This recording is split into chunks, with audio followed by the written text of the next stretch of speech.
तो पिछले एपिसोड में वुहोंग जब खुद को बचाने के लिए बहुत से बहाने बनाने लगा था, तभी उसी वक्त टैन्यू ने वहां पर उसके एक आदमी के डेड बॉडी को सामने ला दिया था, जो कि कुछ समय पहले उसके फैमिली के ऊपर अटैक करने के लिए गया था। अब इसे देखते ही मास्टर तेनताई टैन्यू से इसके बारे में पूछने लगते हैं, क्योंकि वह भी जानना चाहते थे कि आखिर ये आदमी कौन है। जिस पर टैन्यू इनको बताता है कि आज से 15 दिन पहले मैं जब अपने फैमिली से मिलने के लिए गया हुआ था, तब इस आदमी ने वहाँ पर जाकर मेरे फैमिली को डिस्ट्रॉय करने की कोशिश की थी। और असल में ये आदमी कोई और नहीं बल्कि बीस्ट सोल डिवीजन का डीकन है और इसका नाम जियांग सुआन है। इसके बाद टैन्यू इनको आगे बताता है कि मेरे फैमिली के पास में एक ताकतवर आदमी है जिसने कि हमें इसके अटैक से बचा लिया। और फिर जब हमने उससे पूछताछ करना शुरू किया तब उसने हमें बताया था कि असल में उसे वुहोंग ने ही यहाँ पर भेजा था, क्योंकि मैंने उसके बेटे की बहुत ही बुरे तरीके से पिटाई की थी और इसी बात का वो मुझसे बदला लेना चाहता था। अब इन सभी बातों के बारे में सुनते ही वुहोंग काफी परेशान हो गया था और इसके बाद वो मास्टर तेनताई से कहने लगता है कि यह बात सच है कि जियांग सुआन मेरा ही आदमी है, लेकिन टैन्यू ने अभी जो भी कहा मैं उसके बारे में कुछ नहीं जानता। लेकिन हम देखते हैं कि मास्टर तेनताई उसके बातों के ऊपर यकीन नहीं कर रहे थे। जिसके बाद वुहोंग मास्टर तेनताई से कहने लगता है कि मैं अपने बेटे से काफी प्यार करता था और इसीलिए जब मेरे आदमी ने मेरे बेटे को ऐसे हालत में देखा होगा तब इस बात से उनको ऐसा लगा होगा कि मैं इसके लिए अपना बदला लेना चाहता हूँ और इसीलिए वो टैन्यू को सबक सिखाने के लिए वहाँ पर चले गए होंगे। लेकिन अगर फिर भी आपको लगता है कि इसके पीछे मेरा ही हाथ है और आप मेरे बातों के ऊपर यकीन नहीं कर सकते, तो 9 डिवीजन ग्रैंड कंपटीशन के खत्म होने के बाद आप मेरे बेटे के मेमोरी को चेक कर सकते हैं, जिसके बाद आपको खुद ही पता चल जाएगा कि असली सच्चाई क्या है। तब इसके इस बात को सुनकर टैन्यू मास्टर तेनताई से कहता है कि वुहोंग तो अपने बेटे के मेमोरी को मिटा सकता है, लेकिन मेरे हाथों पीटने के बाद इसका बेटा बहुत ही बुरे तरीके से जख्मी हो गया था। इसीलिए अगर ऐसे कंडीशन में वुहोंग ने अपने बेटे की मेमोरी को मिटाने की कोशिश की तब उसका बेटा इसके प्रोसेस को सहन नहीं कर पाएगा और इसके वजह से उसकी जान चली जाएगी।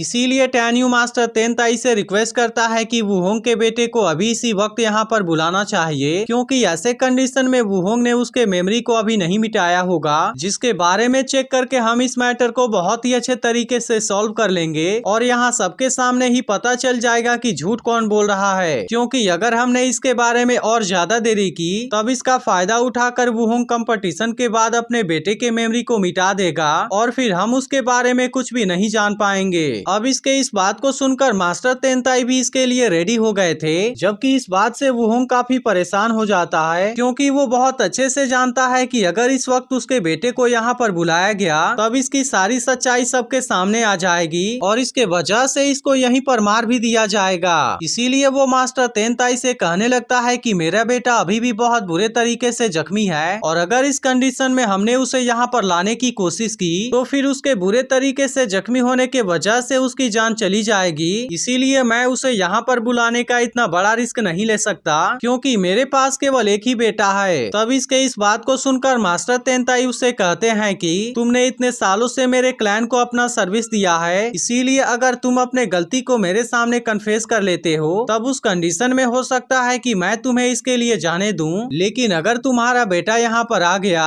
और पूरी सच्चाई बाहर आ गई तो फिर उसके बाद तुम्हें बहुत ही दर्दनाक तरीके से मरना होगा। इसीलिए मास्टर तेनताई वुहोंग को एक और चांस देते हैं और फिर वो उसे कहते हैं कि तुम इसके बारे में एक बार अच्छे से सोच लो। अब इसके बारे में सुनते ही वुहोंग काफी परेशान हो गया था, क्योंकि वो समझ गया था कि इस कंडीशन में अब वो कुछ भी नहीं कर पाएगा और उसे ऐसा लगने लगा था कि अब उसकी मौत होने वाली है। अब इस बात के वजह से वो टैन्यू के ऊपर भी बहुत ज्यादा गुस्सा हो गया था और फिर वो अपने मन में कहता है कि मैं इसके लिए टैन्यू को नहीं छोड़ूंगा और फिर वो डिसाइड करता है कि वो टैन्यू के बॉडी के टुकड़े टुकड़े कर देगा। लेकिन तभी इसी वक्त यहाँ पर वुहोंग का एक और आदमी आ जाता है और हम देखते हैं कि इस वक्त वो किसी बात से काफी दुखी लग रहा था, जो वुहोंग से बताता है कि मैं आपके बेटे का अच्छे तरीके से ख्याल नहीं रख पाया, क्योंकि मैं जब वहाँ पर नहीं था तो उसने अपना दीवार सिर में लड़ाकर खुद को मार लिया। अब इसके बारे में सुनकर वुहोंग भी काफी दुखी हो जाता है, लेकिन असल में वो ऐसा केवल दिखावे के लिए कर रहा होता है और फिर वो कहने लगता है कि अब तो तुम्हारी मौत हो गई, लेकिन मेरी बेगुनाही का सबूत कौन देगा। वहीं अब इसके बारे में जानकर टैन्यू भी काफी परेशान हो गया था, क्योंकि वुहोंग के खिलाफ में केवल यही सबूत बचा हुआ था और इसीलिए अब वो भी इसके बारे में वुहोंग का कुछ नहीं कर पाएगा। लेकिन फिर भी वो कहता है कि अगर तुम लकी हो तो क्या हुआ, मैं तुम्हें मैं खुद अपने ही हाथों से मारूंगा।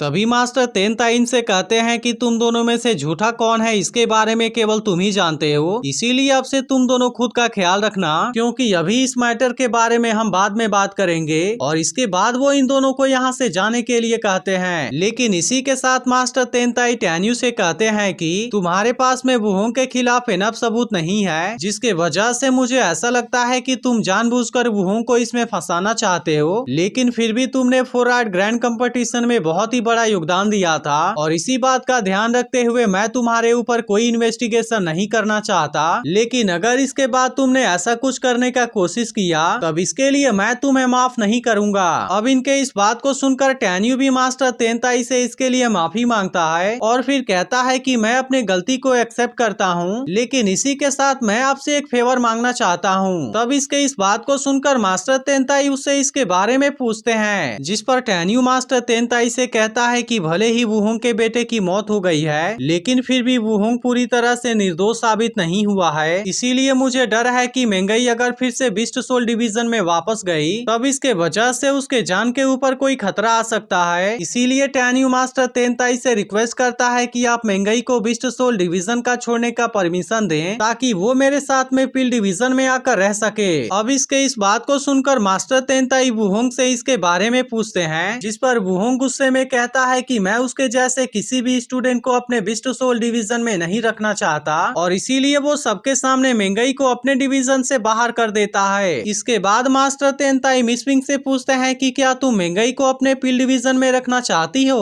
और हम देखते हैं कि मिस विंग इसके लिए रेडी हो जाती है। जिसके बाद मास्टर तेनताई भी सबके सामने मेंगई को पिल डिवीजन का स्टूडेंट अनाउंस कर देते हैं। अब इस बात को सुनते ही मेंगई भी काफी खुश हो गई थी, और इसके लिए वो मास्टर तेनताई को थैंक यू भी कहती है, और इसी के साथ वो इसके लिए मिस विंग को भी ग्रीट करती है, जिसे देख मिस विंग मेंगई से कहती है कि तुम्हें ऐसा करने की जरूरत नहीं है, और इसके बाद वो उसे खड़ा हो जाने के लिए कहती है। लेकिन तभी हम देखते हैं कि यहाँ पर ऐसे बहुत से चीफ और स्टूडेंट होते हैं जिनको यह चीज बिल्कुल भी पसंद नहीं आती। इसके बाद मास्टर तेनताई सभी से कहते हैं कि अब तुम सभी भी अपने अपने जगह पर चले जाओ, ताकि हम इस कंपटीशन को अब शुरू कर सकें। और अब इतनी बात कहने के बाद वो भी अपने जगह पर आ जाते हैं, जहाँ पर हम देखते हैं कि सभी डिवीजन के चीफ उनको रिस्पेक्ट देते हैं, और मास्टर तेनताई अपने सीट पर जाकर बैठ जाते हैं। वहीं दूसरी तरफ बाकी एल्डर भी अपने अपने जगह पर आ जाते हैं, जबकि मेंगई और टैन्यू भी अपने बाकी साथियों के साथ में आकर खड़े हो जाते हैं। इसके बाद मिस विंग और वुहोंग भी अपने अपने जगह पर आकर बैठ गए थे, लेकिन हम देखते हैं कि वुहोंग टैन्यू, मेंगई, मिस विंग और एल्डर सेन के ऊपर काफी गुस्सा हो गया था, और फिर वो डिसाइड करता है कि इसके लिए वो इनको बहुत ही अच्छे तरीके से सबक सिखाएगा। लेकिन तभी इसी वक्त मास्टर तेनताई अपने जगह से खड़े हो जाते हैं, क्योंकि वो इस कंपटीशन को शुरू करने से पहले कोई अनाउंसमेंट करना चाहते थे। जिसके बाद हम देखते हैं कि सभी स्टूडेंट इनके सामने झुक जाते हैं और इनके अनाउंसमेंट को सुनने के लिए रेडी हो जाते हैं। तब मास्टर तेनताई इनसे कहने लगते हैं कि 4 आर्ट कंपटीशन में बहुत से ट्विस्ट एंड टर्न्स आए थे, लेकिन मैं उसके डिटेल के बारे में नहीं जाना चाहता। लेकिन फिर भी तुम्हें याद रखना होगा कि अब से Huangfu sect, divine soul, immortal palace और एटर्नल इमोर्टल सेक्ट का एक बहुत बड़ा दुश्मन है। इसके बाद वो आगे इनसे कहते हैं कि इस कंपटीशन के बाद वो लॉन्ग लिस्ट के ज्यादातर स्टूडेंट एटर्नल एंड ट्रायल के लिए एंटर करेंगे, जहां पर तुम्हारी मुलाकात उन दोनों सेक्ट के स्टूडेंट से जरूर होगी, और वो जरूर ही एक साथ मिलकर तुम लोगों के साथ में कुछ करना चाहेंगे। इसीलिए अगर ऐसा कुछ भी हुआ तो तुम उनको वहीं पर मार देना, और अगर तुम उनको नहीं मार पाओ तो तुम तुरंत वहां से भाग जाना। इसी के साथ मास्टर तेनताई इनसे कहते हैं कि जब तुम वहां पर एंटर करोगे तब उस वक्त तुम्हें अपने पास्ट में हुए सभी झगड़ों को किनारे रखना होगा, क्योंकि इस वक्त तुम्हें एक साथ मिलकर अपने दुश्मन का सामना करने की जरूरत है, और अगर तुम सभी एक साथ मिलकर अपने पावर का यूज करोगे तब इसके मदद से तुम अपने दुश्मन को बहुत ही आसानी से मार पाओगे। इसके बाद मास्टर तेनताई इन सभी से कहते हैं कि इस बार मैंने